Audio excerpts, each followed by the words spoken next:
So, gospel reflection tayo, 30th Sunday in Ordinary Time.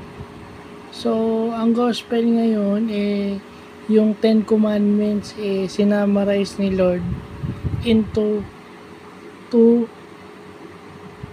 two commandments. Ibig sabihin yung first commandment, yun ang pinakauna, yung love God above all, and yung siyam na natitira, yun na yung ibigin mo, love your neighbor as yourself.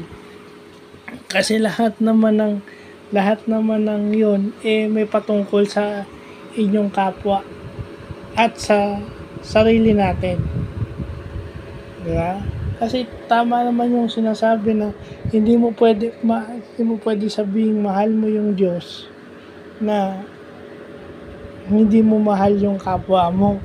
Well, lahat naman tayo kasama dyan kahit ako, di ba? Pero mag-aano lang ako.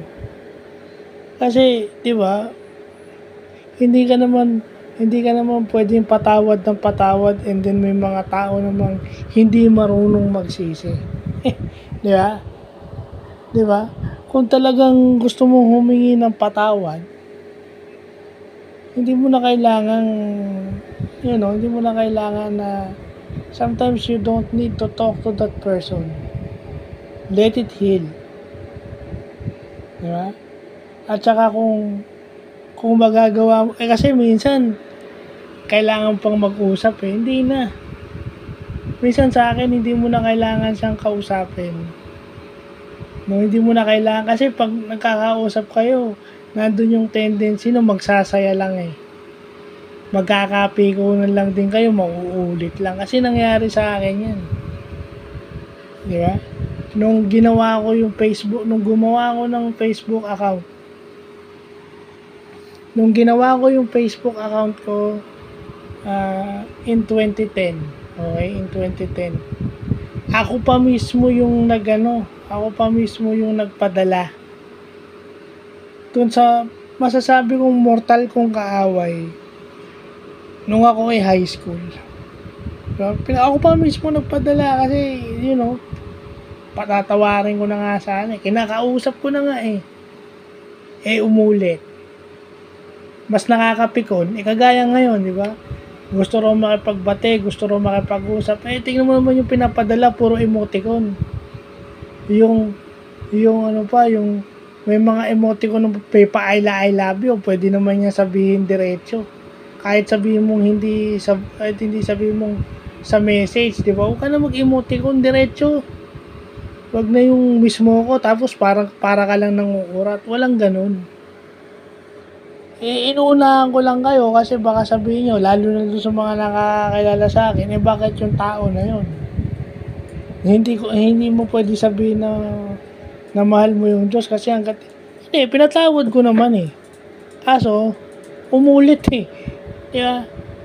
Yung mga emoticons kasi, bakit pa kailangan siya magpadala ng mga emoticons na parang niloloko niya yung litrato niya?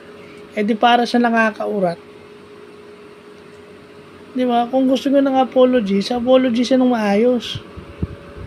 Hindi yung sasabihin, mismo na ako, tapos magpapadala ka ng kung ano nung emoticon. Tapos sasabihin na ano ko yung idol mo sa basketball, tinalo ko. Paano mo sasabihin tinalo mo yung idol ko sa basketball?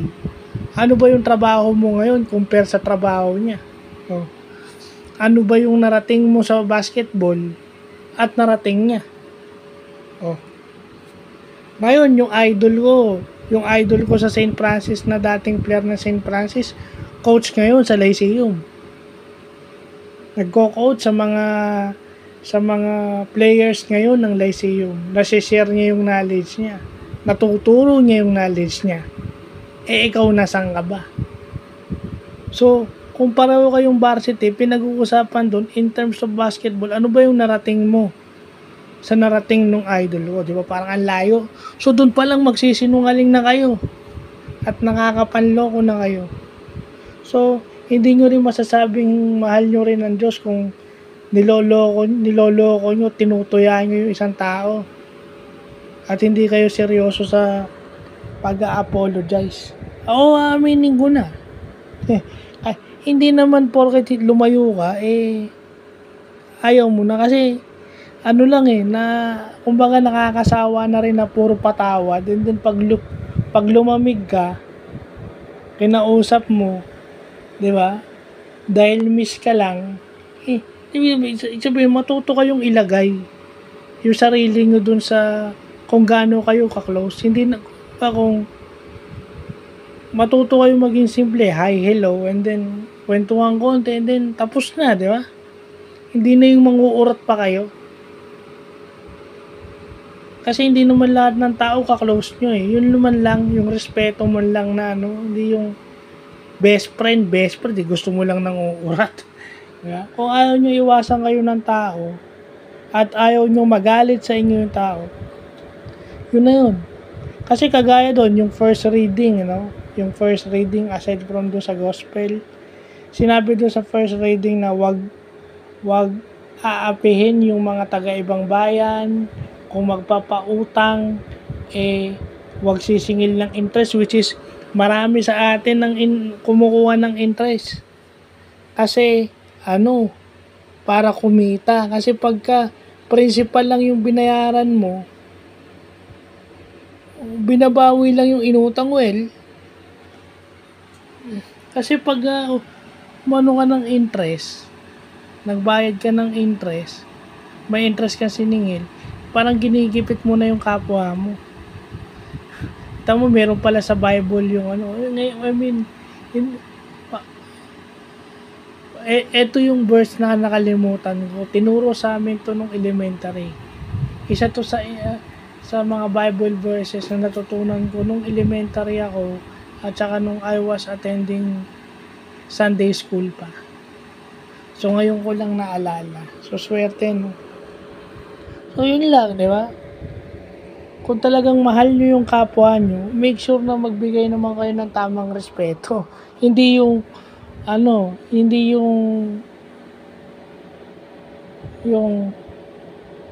porket galit sa inyo, ako, may galit ako doon sa tao na yun, ako na ngayon yung walang respeto, ba't hindi natin palabasin na pareho tayo, di ba?